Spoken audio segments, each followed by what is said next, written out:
My name is Ana dos Santos, and I'm a clinical counselor and an art therapist who works with people, very much people with trauma, have experienced trauma, and who lots of times consider suicide.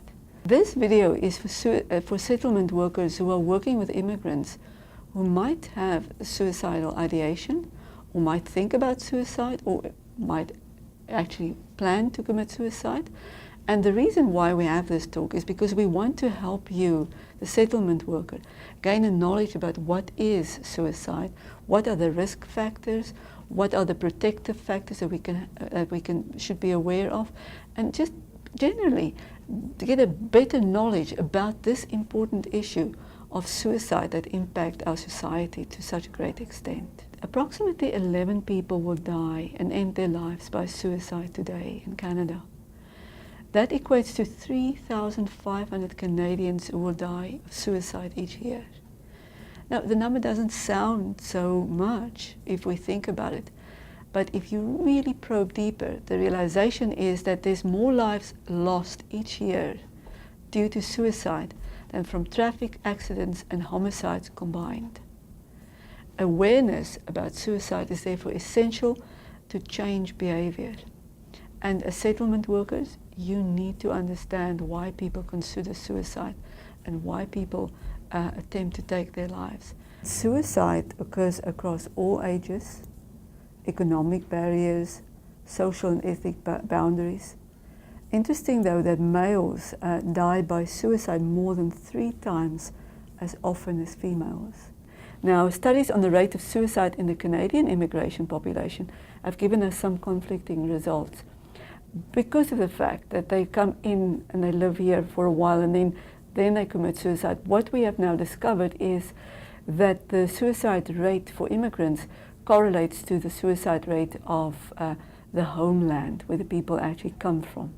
So if suicide was a shameful thing in the country, people don't want to talk about it.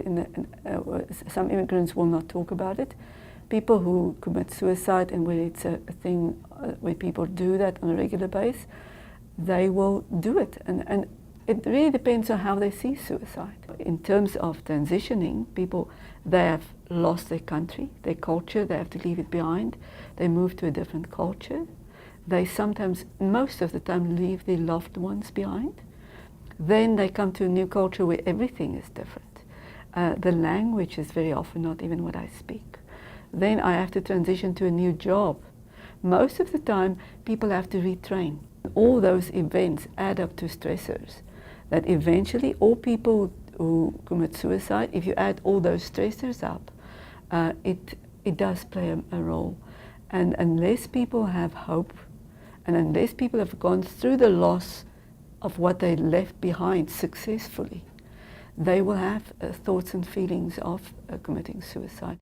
Coping with loss is ultimately a deep and personal singular experience, and settlement workers can and should acknowledge this.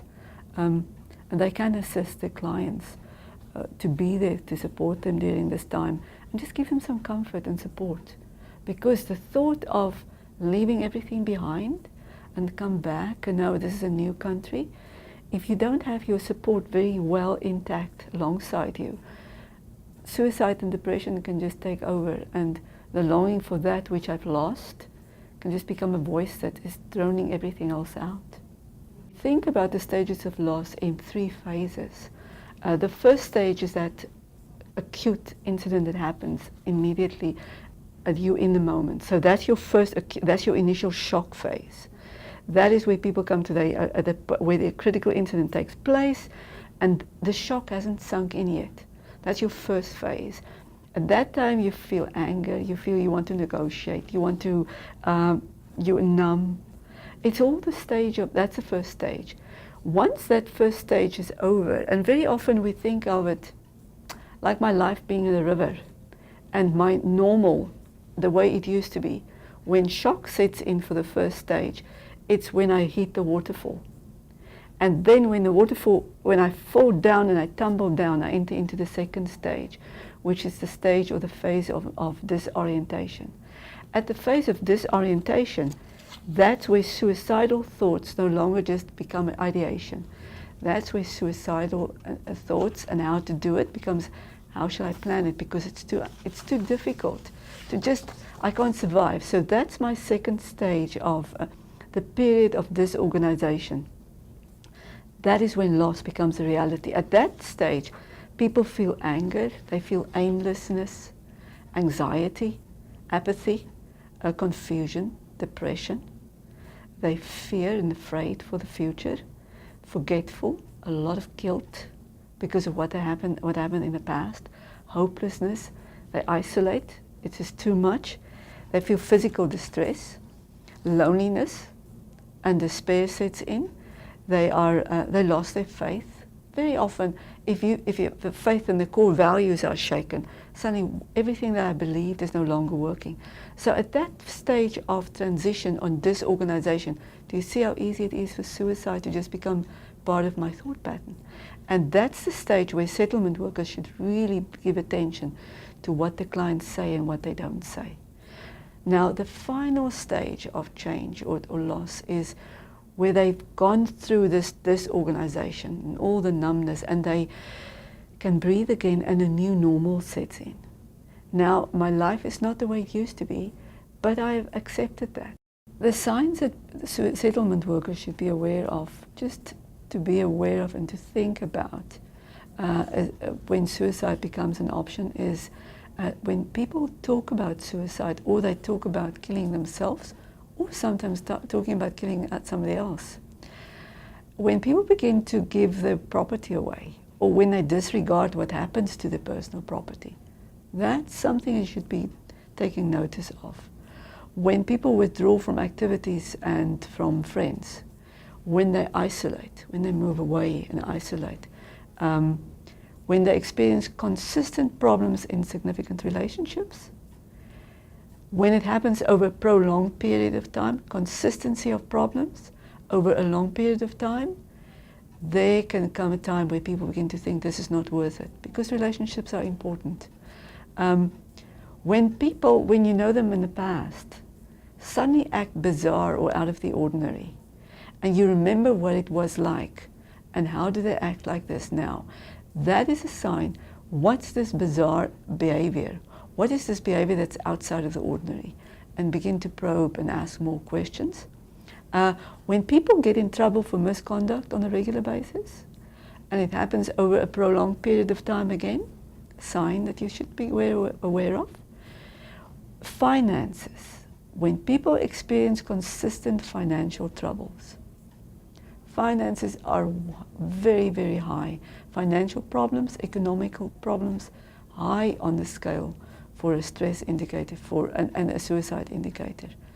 When a person fears homelessness, when a person fears that their family will not have a home, when people have lost a job, when people fear a court case, those are things, when fear settles in, when people have this is a sign that I cannot stress enough. When people are afraid, when a settlement worker just picks up people are afraid, it doesn't matter what they are afraid of.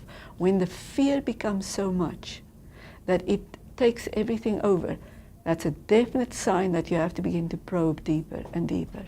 They have to ask a question. They have to ask, how do you rate your mood right now on a scale of 0 to 10, with 0 meaning life is worth nothing and 10 meaning life is great? Ask that question.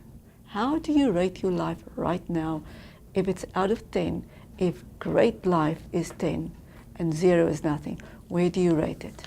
When the rate goes lower than 5, you want to refer your client to a clinician.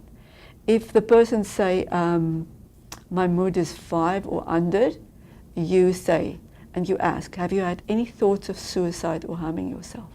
You ask. Don't be afraid to ask. People think that this is such a personal question, I'm coming over, I'm really crossing a personal boundary. Do not do that. Ask, have you had any thoughts of suicide or harming yourself? That is a very important question that should be asked. If the person indicates yes, then there's a next step. If the person say, I don't know, then you hear this as a yes. If they say, I don't know whether my life is worth something, that means yes, there's a risk. And ask them, have you thought about how you might want to end your life?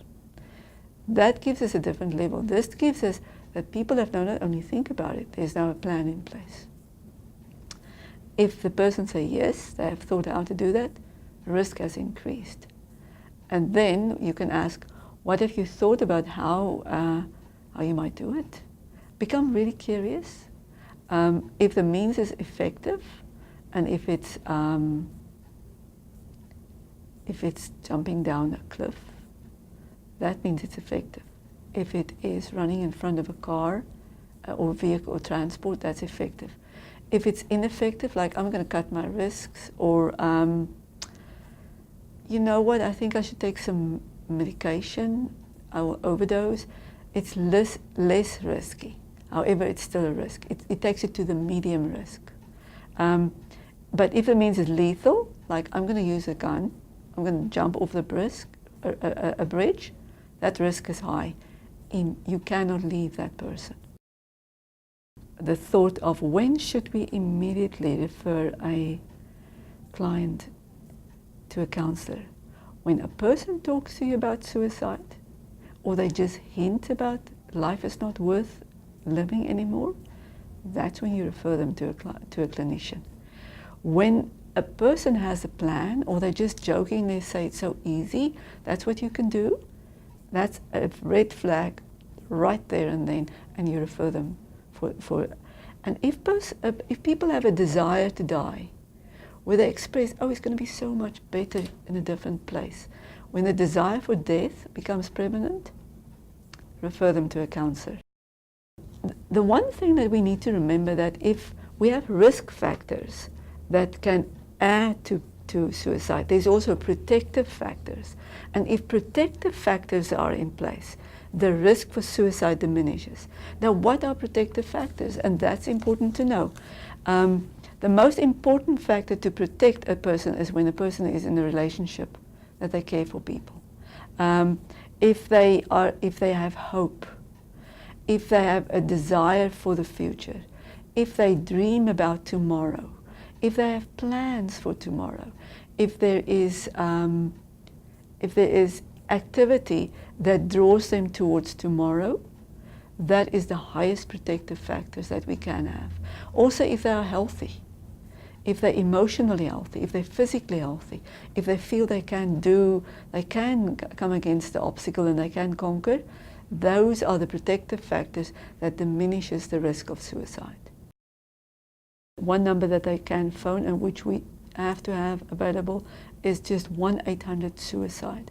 It is a crisis line, directly aimed not only in crises, but it's for suicide. There's one good resource available from the crisis center, which people who are in distress can call. The number is 310-6789. Don't have to add anything to it. 310-6789. And what settlement workers can say to people is, when you're in distress, you call this number. You don't even have to care about whether they will understand your language or not, as long as you could say your language that you speak in English. They will get an interpreter to speak to you. There's also an online chat service for youth, which is www.youthinbc.com, and that chat line is available from noon to 1 o'clock at night. The online chat line service for adults is www.crisiscenterchat.ca, and again from noon to 1 o'clock available.